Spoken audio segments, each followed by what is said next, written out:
Welcome back to the Florida Band Podcast. You know why you're here. Today it is me, Christian, along with AJ. AJ, say hello. Hello. And with our special guest today, Dr. Josh Boyd from Noonan, Georgia. Say hi, Josh. Hey, what's going on, guys? Excited to be here. This is fantastic. So, huge fan, excited to be here. Let's rock this. Josh and I go back, I don't know how many years now, 8 years, 9 years or so? It's been a while, man. Yeah. Probably 8 or 9. Yeah. Yeah, and he's been wanting to be on the podcast for a while. We've wanted to have him on the podcast for a while. At first it was, well, what's your connection to Florida? But really, all we really need to know about Josh is he wants to retire here. So Absolutely, man. My connection to Florida is that I think it's absolutely amazing. And all of you that are listening to the show in Florida, just know I cannot wait till I retire and get down there to you because you are all my people. I love everything about Florida. So, especially that area you live in, Christian, like that's like my dream. Remember when you got that job, I was like, you are living my dream, Christian. You're living my dream. So I remember that often. Anytime I'm like, man, the drivers here suck, or it's always so hot. I'm like, there are people that wish they were in my shoes. Absolutely, absolutely, man. I just love it. I'm a Florida boy, so I used to live in Pensacola. Went to Tate High School. Tell us about that. Tell us about that. How'd you end up in Florida? Yeah. So my father was a Southern Baptist preacher, and most of the churches he pastored at growing up were in Georgia, but one of them was in Pensacola, Florida, and my band director was the legendary Joe Hooten, who recently retired, and just a fantastic teacher. I credit Joe down there with really giving me a foundation that pretty much changed my life. I learned so many things and was exposed to so much at Tate High School. So, yeah, in a lot of ways, Florida really set the trajectory. And if retired Joe Hooten is listening to this podcast, as I'm sure he is, just know, man, you made a huge difference in my life, and I owe it all to you. So, yeah. Okay, well, when this episode comes out, make sure you send it to him. Have you been in touch with him at all? No, I haven't. It was one of those things where when I moved away years ago, I lost touch. Mm-hmm. But man, I think the world of Joe. I actually haven't heard that name, AJ. I don't know if you have. I haven't, but you know, it's definitely worth looking into. Yeah. So I don't know. We need to let's do this, listeners. We're going to put out a search and all call for Joe Hooten. And I need to get back on this podcast, and so that one day we can all be connected in the circle of life, and I can tell him what a difference that he made. You want to talk about somebody that would have some wisdom? Joe Hooten would have wisdom. So yeah, sorry, I sidetracked it. No, not sidetracked at all. In fact, I wanted to pick up on that a little bit more because a few recording sessions ago, we did an episode on mentorship. And we talked about some of our notable mentors. So would you say that Joe Hooten was one of those for you coming up? Joe Hooten was definitely growing up. I was only at Tate my freshman and sophomore year, Mm-hmm. and then I moved away. But that was where I really learned what band could be and that there was more here. That was the first time I knew what Winter Guard and indoor drumline was. That was the first time. I remember the upperclassmen would get on a bus and drive to Rockmart or Rockport, Illinois, to audition for Phantom Regiment. There were so many kids out of the Tate High School that they got a bus, not the school, like a parent or whatever, but they got a bus and drove to this drum corps audition. Wow. And it was fantastic, and just the culture of jazz and everything else. And then the second thing, and maybe even more so because I was becoming who I was going to be, was Alan Armstrong at Northgate High School was my high school band director my junior and senior year, and that's how I ended up marching Spirit of Atlanta, because Alan marched at Spirit of Atlanta and he taught there, and that's how I ended up at Jacksonville State, because he went to Jacksonville State University, and that's where I wanted to go. And to this day, Alan and we teach in the same county now, and we're good friends. He's getting ready to retire next year, but Alan completely changed the trajectory of my life, and I would consider him a huge mentor that really coached me along the way. My good parts are due to Alan. Don't blame him for the bad parts about me. It wasn't his fault. He tried to fix me. So the stubbornness, that's purely because you're a trumpet player? That's solely because I'm a trumpet player. Solid. Yeah, little cocky, but you know how it goes. I mean, when you play the greatest instrument that there ever was, I mean, I notice that God doesn't. If you're a person of faith, I think in the book, the Bible, when Jesus wants to come back, he doesn't want to be announced with a drum or a flute or a clarinet. Home dog's coming back announced by a trumpet. So that right there should tell you all that you need to know about the greatness of the trumpet. That's a really, really good point about the trumpet. I think we just lost half our listeners here. Look, for what it's might worth, have to turn I have into an three kids. ITG Two of them podcast are in the high school band. One of them's 4 months old, but neither one of them play trumpet. One is a percussionist, and the other one's a all-state bass clarinet player. And I just, I tried so hard to get a trumpet player out of them, but no. So my 4-month-old, Jeremy, you're my only hope that I have a trumpet player in the family. So we're hoping. Yeah, start them young. That's right. Get a little pocket trumpet or something. Start them young. So you ended up going to Jacksonville State, and that's in Alabama? Jacksonville State is in Alabama, and I ended up there. The marching band, I mean, I don't want to brag, but I think it's probably one of the best in the country. But how I ended up there is, I practiced with Spirit of Atlanta, who used to host their, drum corps camps there. My high school band director went there, and pretty much every high school band director I ever had went to Jacksonville State. And so I ended up there because I said, well, if it's good enough for all these people I look up to, then it's good enough for me. And so I get to Jacksonville State University, and in pops their director, who's still there, Dr. Ken Bodiford. And I will tell you about Dr. Ken Bodiford. I owe my career to Ken. So when I don't come from much. My family, my father was a pastor, but right there towards the end, he had lost his job. I know what it's like to live with family, to come from nothing. There were years where my parents bought us Christmas presents by other people donating stuff because we had nothing, and we didn't even know where we were going to stay the next week. And I get to college, and I was a good student in high school, not a spectacular student, and it took all my parents had to just get me to college. But when I got to college, the money was running out. And I remember going to Ken's office and his secretary, Sandy, and I just said, Dr. Bodiford, or at the time he was Mr. Bodiford, I don't know if I'm going to be back next year, but if there's anything I can do, just thank you. And if nothing else, I really appreciate all the opportunities. And what Ken did for me was he saw something in me. And to this day, I don't know what it was, but Ken gave me a scholarship. And initially, I didn't deserve it. Now, I worked hard. I made great grades. But I was responsible for checking in and checking out instruments. And Ken told me, he said, look, if you'll show up every day and you'll do this, I'll help you out. And so Ken, even though I didn't deserve it, gave me a scholarship and gave me a purpose, which was to check out instruments. Now, by the time I graduated, I was actually on a real music scholarship because I worked extremely hard. And I had, my trumpet teacher was Dr. John Merriman, and he was just fantastic. And I hung on every single word. But for the first 2 years, I was only in college because Ken Bodiford saw something in me. And, I get a little emotional talking about it. And to this day, that influences how I teach because I'm reminded that there are some students in my program that, number one, are like me. They haven't flourished yet, but they're going to one day. And then number two, that even if they don't see it in themselves, we as teachers have to see it in them and give them opportunities. And Ken didn't give me the opportunity because I deserved it. Ken gave me the opportunity because that's who he was. And so I would challenge our listeners out there too, when you have those trouble students in your program or the ones that can't afford band fees or things like that, don't ask yourself if they deserve it. Ask yourself who you are as a person and what can you do for them, because doing something for others is who you are.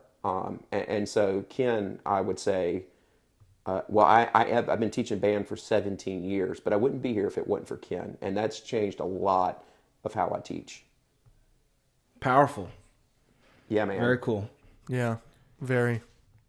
So with Jacksonville State, so you graduate there. Do you end up teaching in Alabama? I did. I taught in Alabama for a single year. I taught at Ramburn High School, which is a small little country school just across the Georgia line. To this day, that is some of the greatest students I have ever taught. Great families. The only reason I ever left is I am from Noonan. My father and my mother had moved to Noonan, and all my family was in Noonan, and I got a phone call about a middle school job that was opening up 1 year later. That was where all my family was, and so that was when I left. And also, it was in the same county, to cycle back, where Alan Armstrong was, who was somebody I looked up to, and I got a chance to work as the director at what would be Smoky Road Middle School in Noonan, Georgia, and serve as one of the assistant directors at the high school under John Eldewan, who was the director that had been there for 20 something years. And I looked up to John. And so when you get like a once in a million chance, very few directors get this, where they get to go work with all their heroes and all their legends and everything they want to be at and do it in the place that they're from. You take that opportunity. But yeah, I think very fondly of Ranburne, Alabama. And I learned a lot out there about how to make something from nothing, because the kids were something. They were amazing students, amazing parents, but the program had nothing. I mean, we all wore blue jeans to school. And when band was over, the kids would go to the farms and work on the fields. That's what they did. And I kind of had to work some band practices around some of the hours that they were out there on the farm. The grass was cut by the principal. He would get out there on an old 1950s tractor, and he would cut the grass. The football coaches seeded the lawns. As band director, I was responsible to cut my own field and seed my own grass. And, I started off right there from the beginning with the value of hard work, which, if we get to the situation I'm teaching in today, I think 17 years ago, I was being prepared for something that was going to happen in Noonan. And hard work doesn't scare me, because those first few years, man, I just thought that's what you did. I thought band directors are supposed to take out their own trash. I thought I was supposed to cut my own grass on my field. Like, that's what I thought you did. I didn't know until a year later that, oh, nobody else does this. Wow. So tell us about Smoky Road. So once you got there, Smoky Road was epic. So when I got to Smoky Road, the band program was not doing well. The band was pretty much making 2s and 3s at performance evaluation. It had shrunk down considerably, and Smoky Road was a fully funded Title I school. And when I say academically and economically, I don't mean on the line. I mean, at the time, if I remember the numbers right, it was 67% free and reduced lunch. And of the band students, 23% were being served at the time in some form of special education services. So statistically, it was a group that shouldn't perform well.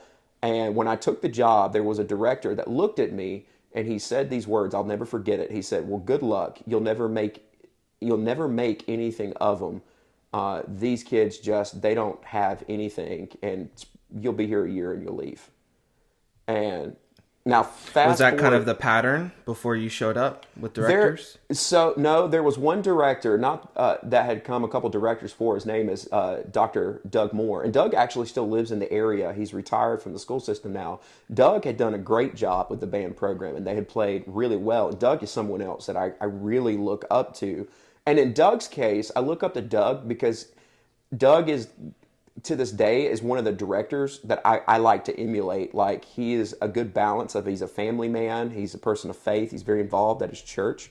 He went on to be a principal at the high school, and still lives in town, and people know Doug and his whole family because they're like pillars of the community, which I think all band directors, sometimes we get so focused on the band that we forget that when we achieve the highest level of teaching, we benefit the community, not just our own egos and reputations. And that's something I really learned from Doug. Doug was in it for the kids. And in doing so, Doug's bands were fantastic. Literally played all over the Southeast. But it had fallen on hard times since he left. And so I get to Smoky Road Middle School, and the first year, it was so interesting. I'll fast forward. I learned a lot. I'd never taught Title I kids.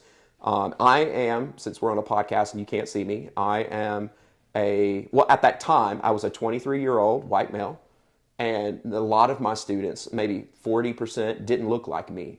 And that was the first time that had happened. So I had some cultural things that I had to figure out. And to say it, because this podcast is all about growth too, I had some things. I went into this job as 21, 22-year-old Josh thinking that I was here to teach students. But what I discovered is over the next 8 years, my students were going to teach me. Can I tell a story real quick about that? Absolutely. For sure.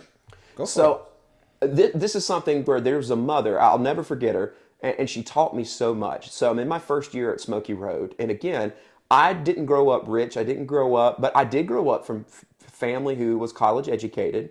I did grow up from people who maybe were more advantaged than some other people, and I just never thought about it. Like when I was homeless, we did live with family. I never lived in the projects. And some of my students, unfortunately, they're living in lower income housing. But I say all that to say, so I had this student that first year and he would not practice, like couldn't get him to practice, don't know why he's not practicing. So I did what every first year teacher does, and they teach you in college. I waited one day, I was like, I'm going to go to his house and I'm going to talk to his mom. And I'm going to tell her that her son is a slacker and he needs to practice because band is the most important thing in this kid's life. So I remember it was 4 o'clock, school ended, and I drove to his house. Knocked on the door, no one's there. So I went back in my car and I waited. At 5:30, the student gets off the bus, and I watched this student get off the bus. And more importantly, I watched everyone else get off the bus. I watched fights. I watched smoking. I watched just behaviors in this neighborhood, the stuff that this student was surrounded by that weren't positive behaviors for whatever reason, and I don't judge why that was.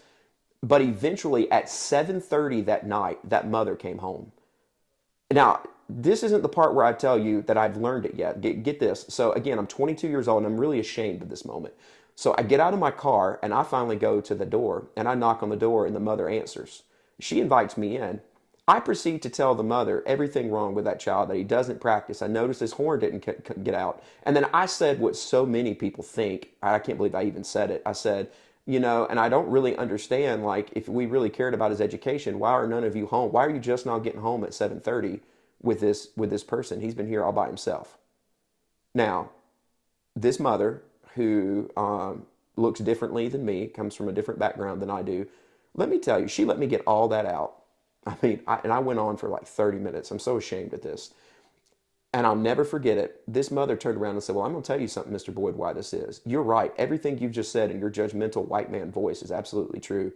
But what you don't understand is I work 2 jobs to keep these lights on. That trumpet that he has, that you told me to get, that I pay $35 a month for, nobody in my family has anything like that. So I picked up this second job so that he could afford that horn. And your job is to teach him. My job is to help him get something that inspires him. You just talked about my hood, but did you know that I'm paying for this horn because I want a chance for him to have something better than me, to get out of this life, to be able to do something. And if you're not the one to inspire my student to be better, then I need to find someone else to teach him. And yes, he doesn't bring his instrument home because it's the most valuable thing in these houses, and it would be stolen instantly. We understand the value of that instrument. That's why we instructed him to leave it there, because it's safer with you than it is with here. Now, if you don't have anything else, I would appreciate if you would help my son have better opportunities and a better life than I do, that you so accurately pointed out. Oh, boy. I didn't know what... Mic drop. Mic drop. And I didn't have anything to say. I walked out. It caught me off guard. Everything in college told me that what I was over there, I was right. Fast forward over the next year, I invited that mother to come back to the band room and have some discussions. I ended up going back a couple weeks later and apologized. We put together a band parent organization. We couldn't call it a booster club because in our county, middle schools aren't allowed to have booster clubs. So we had a volunteer parent organization, and we made her president. And over the next year, we developed a great relationship. Still talk to her to this day. And I credit her with helping me to realize that what we do is so much bigger than music. And if we achieve Zen, we achieve the greatest thing of teaching. It's not just the notes on the page. It's when we inspire students to become their greatest self, while also understanding that we don't get to determine what that greatest self is. We're there to unlock their potential, not what we believe their potential should be. And that mother single-handedly changed and helped me to understand such a bigger world that is out there. And it's a moment that I'm really ashamed of, but I always share it with younger teachers. And also want to encourage younger teachers too. When that moment happens to you, have the guts to drive back to the house and apologize. Have the guts to put that parent on your team. and have the guts to look at yourself in the mirror and realize that you may be wrong. And also give yourself the grace to know that being wrong is okay. So as long as you're always willing to learn and grow from it. Yeah, that's beautiful. Wow. I bet that just completely changed your worldview, especially, just with teaching and what that entails. Absolutely. And and at Smoky Road was such a great few years. I tell you this, that individual that told me that the band would never do anything, within 4 years, the band had made great ratings and all the stuff. And I don't want to toot my own horn because it wasn't me. It was all these kids working together with a common goal. The program went from 97 to when I left there, we had a little over 250 in the program, which is a significant number considering the middle school only had 756 total students there. We played, we played places by application, like we played at UGA's Midfest and some other great places. And we were playing grade 4 with our 7th and 8th grade band and ended up being one of the top bands in the state. And I say that to say, when we played at the Midfest at UGA as one of the clinic bands, I'll never forget it. We went to the school. There was another middle school, Flat Rock Middle School is pretty close to us, and Matthew Price's band was playing there too. And that director, when we drove over there to do like a preview concert for all of our parents, that director that told me it would never amount to anything was actually at that concert because he lived in the area and he was backstage. And I didn't have to say anything. The look on his face told me everything. And I just remember walking back there and I said, I've only got one thing to say. And that is these kids amounted to something. But step one was that I had to believe in them first. Did they take back what they said? No. No. But, the thing too that I think is so important, stuff that I've learned over the years. I had a young lady that was diagnosed with terminal cancer as an 8th grader, and she was going to pass. And I just remember her 9th grade year, the moment happened, and so I got invited to come to the hospital to come see her. Now imagine this: that a girl who played in a band, she's on her deathbed, getting ready to pass. It's a hospice situation, and she requests to see her middle school band director. And I just remember thinking the difference that we as teachers make, that we get so focused on notes and rhythms, that these are people. The greatest symphony that we will ever play or conduct are those little lives in front of us. And this girl, I remember looking at her with a sense of pity in my heart and feeling bad. And again, a moment that I was taught, this girl looked at me and she said, let me back that up. I looked at her and I said, I'm so sorry you're going through all this. I'm sorry. You're not going to get to march in the band, and because she'd always talked about doing that. And she looked at me and she said, Mr. Boyd, don't feel sorry for me. I feel sorry for all the people that never got to be on stage that day that we played Aria Cantabile. And in that moment, sitting on that front row, I felt like I reached the heavens, and I was a part of something. And I tear up to this day when I think about this young lady. And she said, don't pity me. Pity all the people who live their lives and never get to do anything special. I may never kiss a boy. I may never go to prom. I may never march in the band. But thanks to you, I've lived a life worth living. And I'm good. That gave me goosebumps. Oh my God, that's so heavy. Yeah. Wow. It's just, and that was 16 years ago, I think, 16, 17 years ago. And to this day, that little girl who ended up living several more months, I wonder if God put her on the earth to teach me right then that what we do is about people. It's so much more. And this is what I learned from her too. A student cannot produce beautiful music if they've never felt beauty. Middle school directors especially, because you're at the very, very beginning. But high school directors, we need to hear this too. Sometimes we're trying to get the 7th and 8th graders, or in my case now, 9th, 10th, 11th, 12th graders, to play lyrically, to play with beauty, to play with emotion, to play the music that's not written on the page. And we get frustrated when we don't understand why. We're so busy trying to unlock that potential. But maybe that potential is unlocked when they walk in the door and you greet them. Maybe that potential is unlocked with the exchanges that you have, because to play with the emotion of beauty, one must first feel beautiful. And for the students, at least that I teach it to this day at a fully funded Title I school. In fact, I teach at the high school that Smoky Road feeds into. I reminded myself that for these students to play beautiful music, they have to feel beauty. And sometimes in our neighborhood, we teachers, we band directors might be the only thing that brings them that. So my number one job from day one is to have high standards, but to help every student know that you're beautiful. And if they can feel beauty, then they can play something that's worth playing, and to play music that's worth being played, and to play something and creates art that's worth remembering. But that starts with our relationship with the students. Bill Hawkins said it like this. Before, how do you say? He said it, for something meaningful to be created, there first has to be a meaningful relationship. So, again, something a student taught me. It sticks with me to this day. What were some of your go-to ways of developing meaningful relationships with your middle school students at Smoky Road? It was so funny. So a lot of middle school and high school, I taught them completely different, and I miss middle school. I'll be honest with you. If the pay were the same, I would even be convinced to go back. Like I love middle school.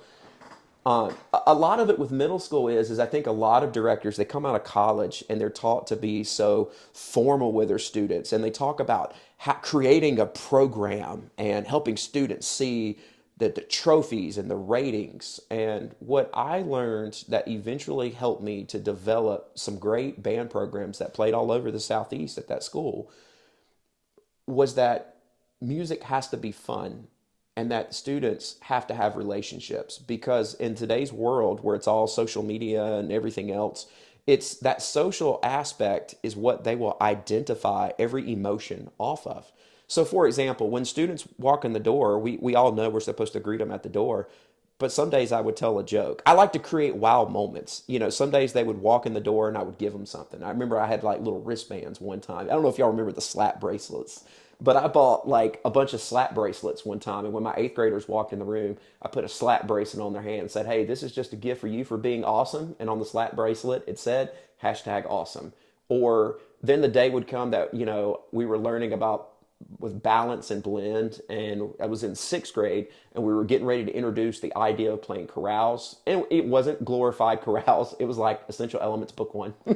That's what we were starting on. But I dressed like J.S. Bach that day, and I called it Bach Day. And everybody was like making fun of me, especially all the kids going to the gym that weren't in band, because I'm there and like with like a wig on, totally dressed like J.S. Bach. But the kids, it's so funny, the high school kids, and even when I go to GMEA, some of those students are now learning to be band directors or choir teachers, and they will come up to me and they'll still tell the story about J.S. Bach Day. And, at Theme and Variations, I used to bring in the stuff for sandwiches, and I would have all the stuff around the room, and we would all make a sandwich together. And I would say, "Guys, everybody put a piece of ham between two slices of bread." And that's what they would do. And I would say, "This is the theme. It's pretty basic, but it's very important. In fact, everything we're going to do is based on this." And then I would tell them all, "Now you pick a topping. Everybody add a topping." And basically that's what we did with Theme and Variations. And then I would talk about the finale at the end as typically a version of all of it. But they still remember those little moments, because I think it was not about trying to be formal. It was about trying to make band fun. I think sometimes we forget about that. And then that performance that we did at UGA, we played, it was a piece by Sam Hazo. It was about Rosa Parks. And our community is a pretty diverse community. But I remember talking about the words were like, I'm trying to remember, it was like Zaure Setatano, which was the idea of, I forget what it means, but it was, the song was about Rosa Parks and about how the reason why she is such a key figure in the civil rights movement, it was not just that she wouldn't sit in the back of the bus. It was that she had lived a life of such excellence and of such high standard and high moral character that when they tried to convict her and people in the community really tried to take her down, they struggled. They couldn't do it because Rosa Parks was such a good person. Mm-hmm. And I think that is so important too.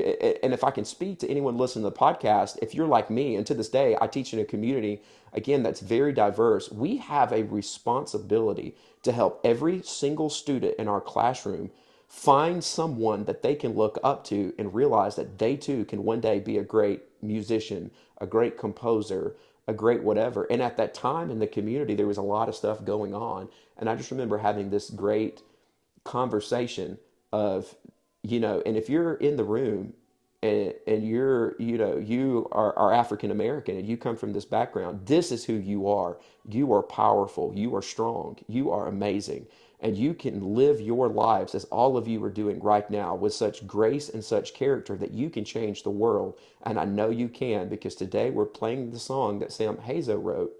Can we just pause and go, that a white male wrote about this African American female because she made such a lasting impression that we are all, me too, still remembering it and creating art about it to this day.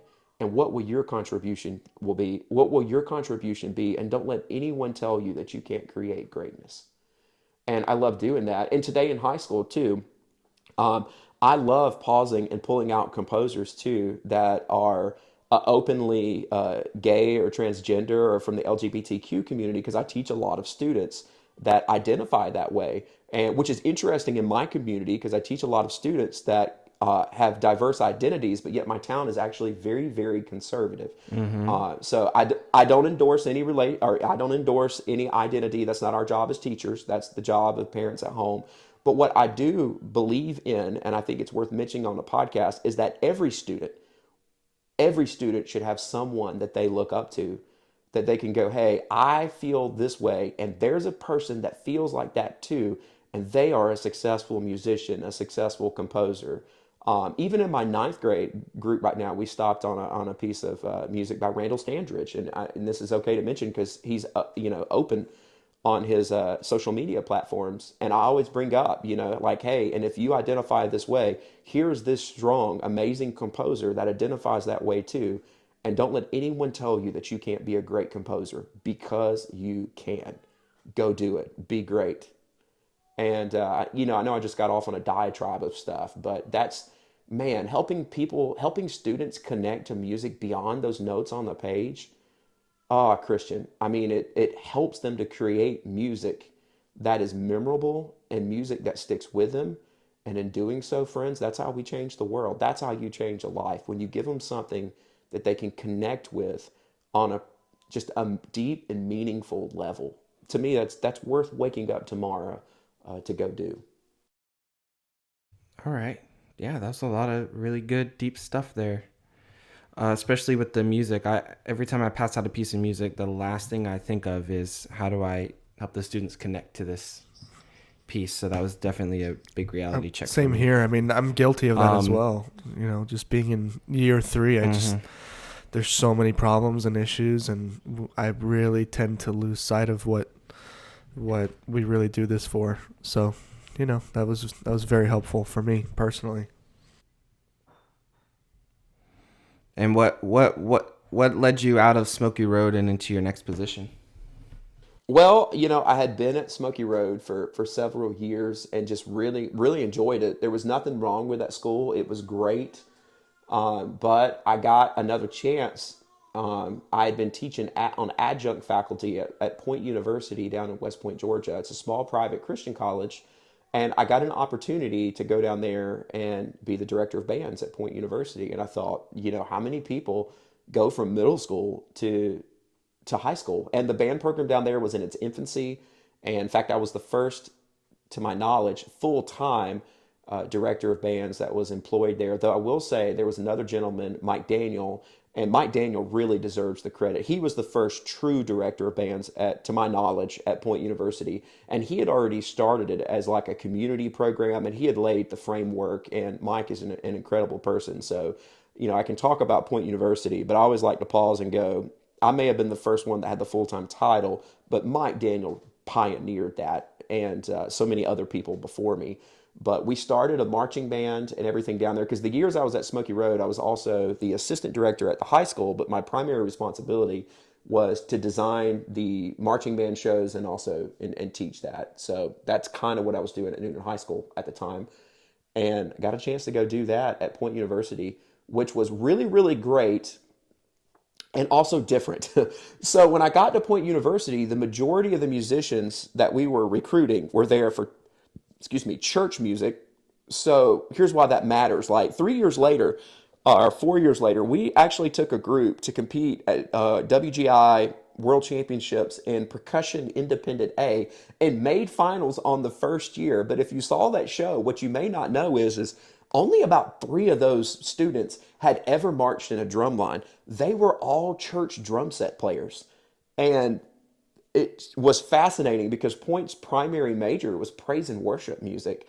And so if you looked at our halftime shows and things that we were creating at the time, we had vocalists before vocalists became a thing. We had a rapper one time, and I remember folks thinking, like, what in the world? What they don't know is that Daniel Cuffey had been signed. He was from Detroit and had been signed by I think it was called Black Artist Label, and we had these tools which were non-conventional tools. But I go back to our primary job as musicians is not to get ratings, is to create students that can create art and meaningful art. And when you do that, ratings will take care of themselves. I mean, in my 17 years of teaching, my very first year that I went to performance evaluation, I made straight twos, and I've never made anything less than ones, except for 1 year in sight reading, one time. But other than that, I've made nothing less than ones. But I don't really think about the ratings. I teach students to create art. But anyways, back to Point University, we created all this stuff together, and these kids were music producing. Everybody else is using Logic. They're using Ableton because it's what is primarily used in like church services. And it was just a really fascinating experience. I also learned that we don't all see the world the same. Because remember, up until this time, I saw the world similar to how Noonan is. There was black, there was white, there was rich, there was poor. There's Republicans, and then there's Democrats. There's the affluent, the non-affluent. But when I get to Point University, I had assumed that at a private Christian college, everybody experiences music and experiences life the same. Oh my gosh, absolutely not. It is very, very different. And that's where I learned that what happens at white church and black church is not the same church. It's the same faith, but how we interact with music is very, very different. How we draw meaning out of music is very, very, very different. And what amazing opportunities that we have as directors to create moments of just excellent conversation and help students experience music on so many different levels. I pause there for you guys because I recognize I'll get to chasing rabbits again, but yeah, Point University was fantastic. No, that's why you're here. We're here to hear you. You know, Point University was great. I mean, yes, I sir. really enjoyed it and ended up leaving there. The only reason I left there is my wife was at Noonan High School. My two children were getting ready to teach at Noonan High School. Obviously, I had been at Smoky Road for all those years that fed into Noonan High School. I grew up down the street at Northgate High School when it had just opened, and the school that we all wanted to be like was Noonan High School. And the director at Noonan High School was John Eldewan, and he was retiring. And I just, to this day, I think so much of John. I wouldn't have anything in my career were it not for the great wisdom that John Eldewan had taught me. And we haven't communicated in several years, but I think so much of John. And I got a chance when the job came open to go back home and interview for a job that was where all my family was and my kids. And so I did that, and I was surprised and honored to get hired at Noonan High School, and that's where I've been to this day. And Noonan High School was interesting. I got hired there in 2019. The pandemic came, and probably a lot of your other guests will then talk about the pandemic, but something happened in 2020 that changed me as a person. It changed how I teach yet again. And to this day, it is still affecting me in a bunch of ways. Are you guys good if I tell this next part of the story? Absolutely. Yes, absolutely. So I'll never forget this. So it was March the 20th of 2020. March the 20th, 2020. I keep saying 2020. Was it 2021? My years are all running together. But anyways, it was March the 20th. That day ended like every other days. We had an after-school rehearsal. The Winter Guard was in one place. We had our percussion was practicing, and then separately we had a small group of band students practicing. We were spread out. One group was practicing at the elementary school, one was in the old gym, one was in the band room, And as kind of the way we do it at high school, we started getting weather alerts that things were not looking good. So I went to the athletic office and we all agreed that all of our practices could continue because the severe weather wasn't going to roll in until about 10 p.m. and all of our practices were done at 9 p.m. that day. So the color guard was going to compete. This was, I think, a Thursday night. They were going to compete on Saturday, but obviously we didn't need flags and stuff in class. So, but I told him, I was like, you know what? This weather alert looks pretty bad. Let's not put the stuff in the trailer. Let's go ahead and put your stuff in the band room just to make sure that it's safe, and that way we can get it out. The percussion practice, we kind of did differently. We told them to load their stuff up on their trailers, but my assistant director at the time didn't live in the city. He lived an entire county away, and I was like, well, you know, he's going to drive that equipment to his house. It'll be safe there because the storm is not supposed to go there. Everything was fine. I mean, that sounds logical, right? Everything is good. Having said that, so fast forward to the moment my life completely changed. The way I teach changed. Everything about my band changed. And, and that is, so late that night, the weather started getting rough. The tiny ship was tall. Sorry, that sounds like Gilligan's Island. Anyways, so I don't know what it was, guys, that night. I couldn't sleep. I was downstairs. It's kind of funny. Rachel, my wife, and I, you know, we had an argument about something. I can't remember what it was, but you know, it was bothering me. I was downstairs and was watching TV. It's probably 1 a.m., 2 a.m. in the morning. But anyways, something didn't feel right, and I couldn't go to sleep. We live, Noonan is near Atlanta. And then I remember hearing a moment where suddenly it was silence. And that is really strange when you live near an interstate. That's really strange when you live by the nation's like busiest airport. Like, it was just really, really weird and unsettling, and I couldn't put my finger on it. And it was so bad that I went upstairs and got my two kids, got Rachel. I said, guys, we need to come downstairs. I can't put my finger on it, but I know the weather is bad and I am unsettled. And I never do this. But something inside of me said to. So we're all downstairs sleeping on the sofas and on the floor, and everybody's, you know, we're all wondering if Dad has lost his mind. But then suddenly all the Alexa dots went off, the TV started flashing, warning, warning, warning, tornado warning, tornado warning. And I said, guys, I don't know what this is, but we're going to go into the bathroom. So we go into the bathroom, and then there was an eerie silence. Like, not a bird chirping, not a dog barking, no wind, no rain. It was silence. Then just seconds later, an extreme pelting of the house that was just hail and the craziest storms ever. And then finally, it happened. The house started shaking. It sounded, you hear people talk about what a freight train sounds like when a tornado comes through. We hear that train, everything's bad. It literally sounds like somebody's firing a machine gun into the side of my house. We feel the house twisting and cracking, and I don't mind telling you, it felt like an eternity. But the truth of the matter is, it was probably over in a matter of mere seconds. And I just remember thinking, I'm going to die. And in this moment, you know, being a person of faith, we were saying prayers and everything like, God, if you just get me through this. Fast forward when it was done, um, it, it was silent. It was just silence again.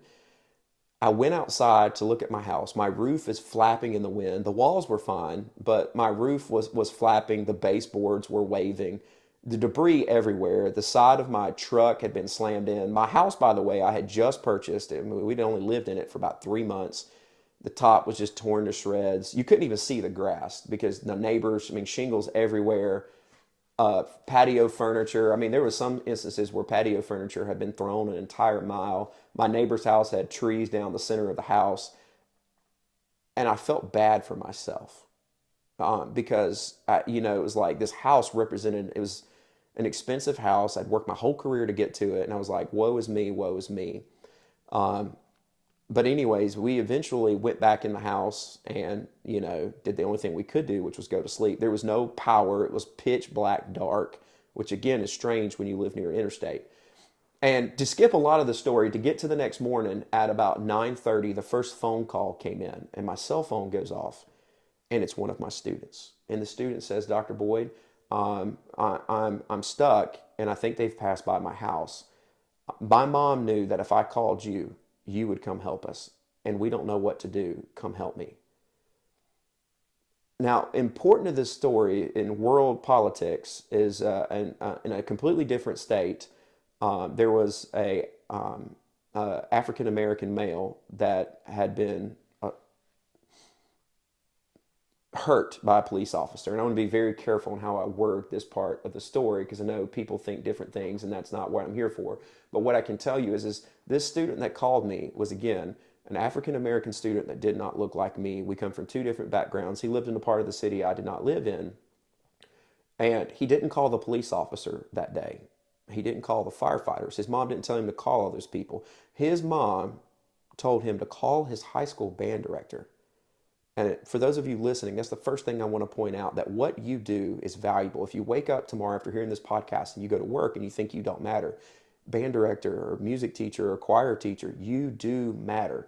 You are the thing that those kids rely on. You build community and you build culture. And I saw it firsthand because that kid called me and I said, the only thing I know, absolutely, I'm on my way. So I get in my truck. I make it 1 mile to the edge of my subdivision and I couldn't get out because in that moment I realized that my house and all that woe is me that I felt, my house had fared the best. What had actually happened in the middle of the night was an EF4 tornado had dropped down in downtown Newnan and drug itself for an entire mile, slamming headfirst into Newnan High School with an onslaught of destruction going right into it. The roads weren't passable. Eventually, I called another band parent that got an ATV and managed to get as close as they could, and they cut that guy out of the house. Over the next 24 hours, I would continue to get phone calls. And I'm not unique. The football coach got them too. The cheerleading coach got them. And there was just despair. But I will tell you what occurred 48 hours later. And I've got pictures of this, and if anyone's out there and you ever want to see it, I'd love to send you the pictures from it, is you couldn't walk down the roads, but in this moment in Newnan, Georgia, in the middle of all that was going on across the news, no matter what news you listened to, everything was bad, divided. We had to cut people out of houses, like literally cut them out. I watched people of different faiths, some with no faith, atheists, agnostics, Baptists, Methodists, Jehovah's Witnesses, Mormons, black, white, green, blue, Latino, good side of the tracks that some would say, the affluent side of the tracks. But here's what I can tell you. For the next 3 weeks, everyone with a chainsaw showed up and cut everyone out of houses. I watched churches come together, churches that normally didn't do things together, start sharing resources. I watched not-for-profits do amazing things. On the third day, we had a police officer I found out about that he couldn't get his home taken care of because he was out helping everyone else. So I got on my Remind text message and I sent out a little text message that simply said, band class today will be at, and I gave an address. If you're able to come help, let's help this officer get his yard cleaned. That day we had about 20 students show up for a quote unquote band class. We cleaned that yard. And what's more importantly is the students didn't want to go when we were done. We worked that entire street for hours. And I watched the students have tears in their eyes, and it was just amazing. The next day, there was another address a parent gave me, and I texted out again, band class will be here. And here's what was amazing. That next day, we had 80 students show up. And then in addition to that 80, some of the kids that lost everything, I mean, in downtown Newnan, the homes were leveled to the foundation. I watched kids, we would clean their house and cut them out, and they didn't sit around and feel sorry for themselves, though I'm sure they did. They would show up the next day to cut their neighbor out of the house. And by the time we got 4 days later, all 130 of our band students were just meeting to do work. And here's something else why I tell this story. And to this day, by the way, I do not teach band right now out of a tent. Our school was completely condemned. My students, ninth graders, go in a trailer park on one part of campus and are bused to where I'm at that has 3 remaining buildings, and the rest are trailers everywhere. We're so excited for next year because we'll get to be in a real building again. We lost every instrument that we had, all of it, every uniform.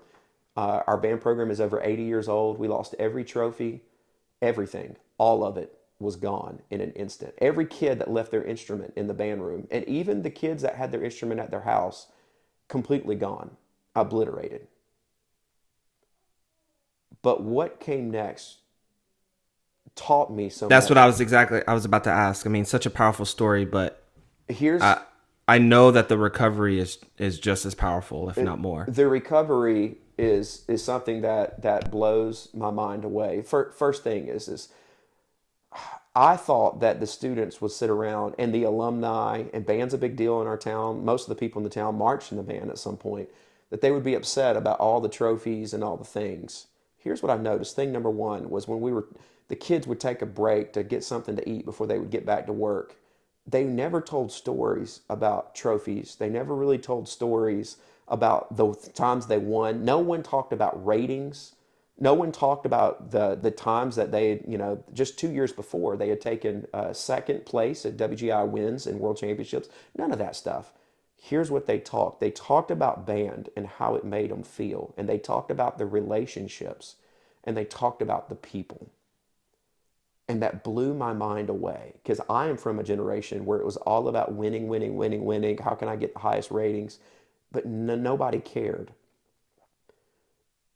The two other schools in the county, I go back to Alan Armstrong, who was my high school band director, and then Mr. Owens, who's the band director at East Coweta High School, and so many others. But then next thing you know, just days later, guys, they put a campaign together. If you have an instrument and you can donate it, donate it.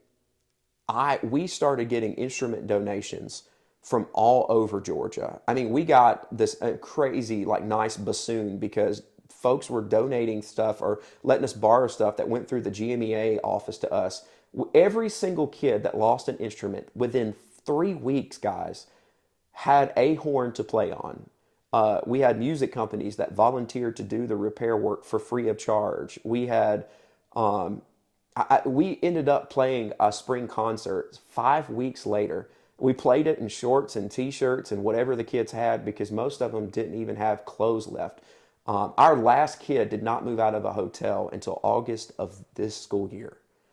But it didn't matter. And it changed the way we played music. It changed everything. I learned it wasn't about winning. I mean, our marching band went on the field. We had no electronics. Half the horns were donated.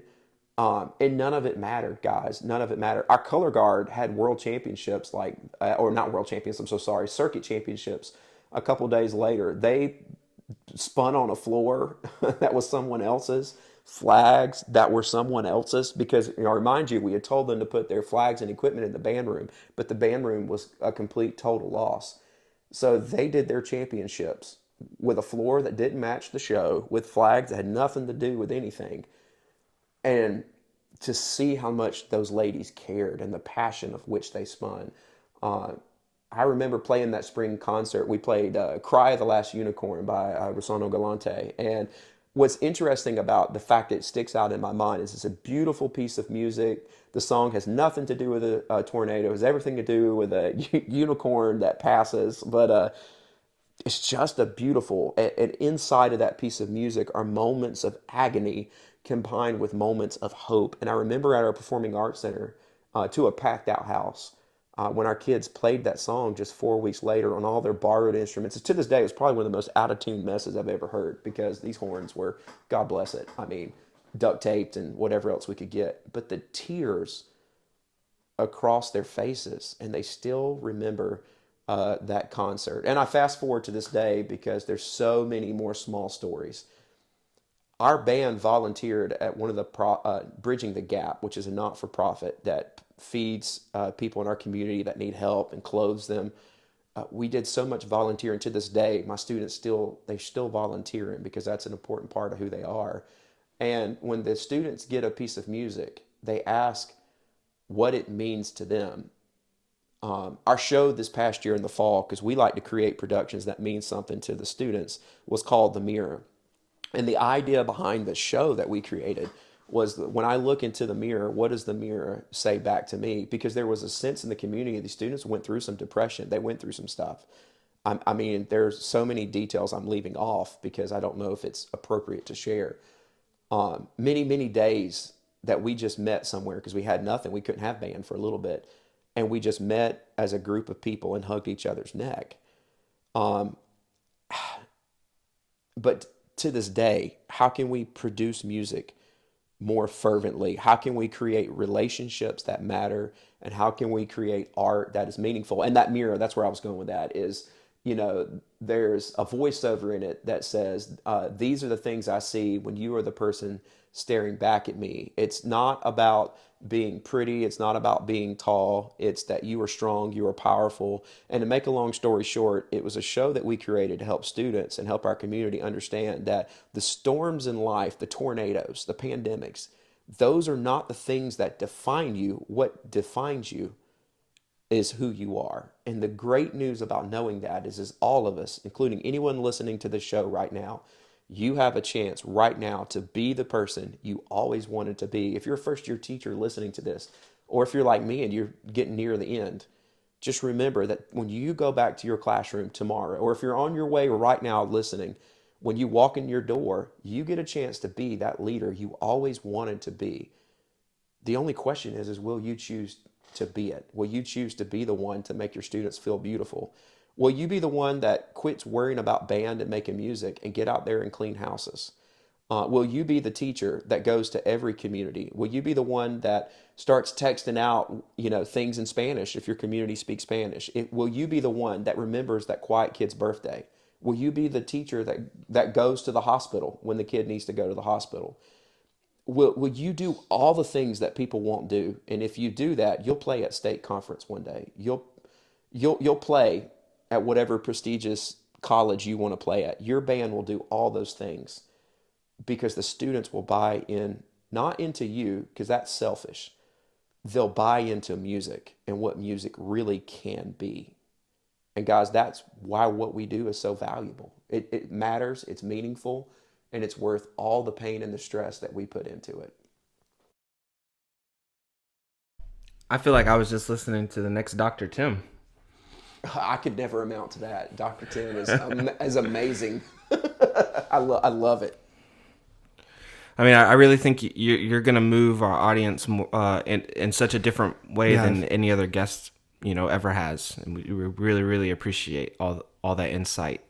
Well, what you guys do on the show, the thing I was telling you before we started, we clicked record. What I love about this podcast, and I hope if people are listening, they'll encourage others to listen, because I know you guys personally, it's that you guys are in this together. This podcast is about a community of people growing and trying to do things and question. We were talking about before the show started, the banter that happens on the show, but I love it because this show is about relationships and it's about trying to create mastery and doing things together. And man, I would just encourage you guys to keep doing what you're doing and keep sharing what you're sharing, because I know I'm a better teacher from all the information that you guys put out. So I'm a huge fan. Well, to piggyback off that, I mean, our relationship started with pass-offs. You were still at Smoky Road, I believe. Yep. And for like 1 or 2 more years. And you had done a presentation at GMEA with, I can't remember the name of who was there with you. Vogel? Eric Vogel, yes. Eric Vogel, right. And you guys did a presentation, and it wasn't just about the pass-offs, but you had included a pass-off system in it. And that's kind of how our relationship started, because Hank Carter, who I was feeding into at the time, he said we should probably do something like this. And so I reached out, and our relationship has just been awesome ever since. So I wanted to ask you, what are some of the key ways that, and I hate to just transition straight into this after such a very, very moving story. But there's other things that we can talk about as well. So one of the things I wrote down to talk about was the pass-offs and what you love about doing pass-offs versus traditional playing tests, and how has that evolved for you? Like, what are some of the key changes you've made over time, going from middle school to high school? Well, yeah, so I think it's all connected. So here's what I love, and I still teach with a pass-off system to this day, is when I teach in the community, and again, I teach in a Title I community, and what I've discovered is my students are every bit as good as anyone else's. I teach students that are going to be... Thanks for listening to the Florida Band Podcast. We hope you enjoyed our interview with Josh Boyd and gained some valuable insights into his journey and perspectives as a band director. Be sure to tune in on May 29th for part 2 of our conversation with Josh. Thanks for joining us, and we'll catch you next time. See ya.